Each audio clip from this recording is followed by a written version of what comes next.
আপনারা জানেন three term অর্থাৎ 3 বারের এমপি, এবার যদি যেতেন তো 4 বার, তো এইবার 3 বারের এমপি আপনারা বলতে পারবেন যে পার্লামেন্টে দাঁড়িয়ে উনি কখন কি বিষয়ে ভাষণ দিয়েছিলেন আমাদের এই শ্রীরামপুরের জন্য? কেউ হলফ করে বলতে পারবে বলে আমার মনে হয় না। কিন্তু তারপরেও আমরা বলবো যে কল্যাণদার মতো এমপি হওয়া মুশকিল। কেন? তিনি পার্লামেন্টে কোনো কথা বলতে পারেন না। তাহলে যে কথা বলতে পারে না তাকে পার্লামেন্টে পাঠানোর কোনো যুক্তি আমার মনে হয়নি। তাকে এইখানে চা খাওয়ার জন্য বা নাস্তা করার জন্য সাধারণ মানুষ, শ্রীরামপুরের মানুষ পার্লামেন্টে পাঠায়নি। তাকে পাঠানো হয়েছিল শ্রীরামপুর পার্লামেন্টারি কনস্টিটিউশনের মধ্যে যা কিছু সমস্যা থাকবে, যেসব সাধারণ মানুষের সমস্যাগুলো থাকবে, তিনি পার্লামেন্টে গিয়ে সেগুলো উত্থাপন করবেন, সেগুলো তাদের সঙ্গে বিষয়ে আলোচনা করবেন এবং সে বিষয়ে যথাযোগ্য উপযুক্ত ব্যবস্থা নেবেন। আমরা সেই রিজানুরের হত্যার ঘটনার কথা আমরা কিন্তু এখনো ভুলে যাইনি। আমাদের এই কল্যাণবাবুকে চেনা যেত না।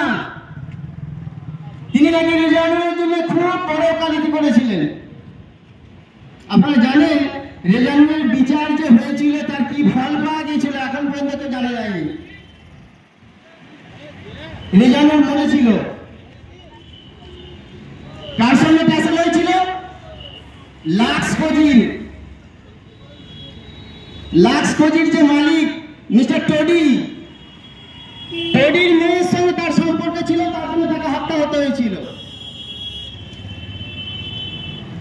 আপনি তারপরে দেখুন কল্যাণ ব্যানার্জি এত বড় আইনজীবী, সেই জন্য সুপ্রিম কোর্টে কোন আইনের ব্যাপারে কল্যাণ ব্যানার্জির সহযোগিতা আমাদের প্রয়োজন হয় না। তাহলে লোকমুখে আপনারা বিশাল বড় আইনজীবী বলে তাকে প্রচার করবেন, অথচ কার্যক্ষেত্রে সে কিছুই করতে পারবে না, এরকম আইনজীবীর প্রয়োজন নেই। আপনারা দেখেছেন গুটি গুটি পায়ে এই 3-4 বছর আইএসএফ এর জন্ম,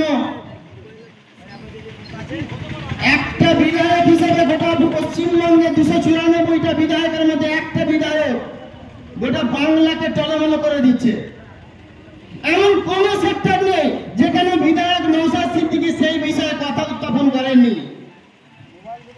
যেমন শ্রমজীবী মানুষের জন্য কথা বলেছেন, তেমন চাকরিজীবীদের যে দিয়ে আটকে আছে তাদের কথাও বলেছেন। আবার 100 দিনের কাজের যে পয়সা কেন্দ্র সরকার আটকে রেখেছে এবং রাজ্য সরকার যে সেই টাকার দুর্নীতি করেছে সে কথাটাও কিন্তু তিনি বলেছেন।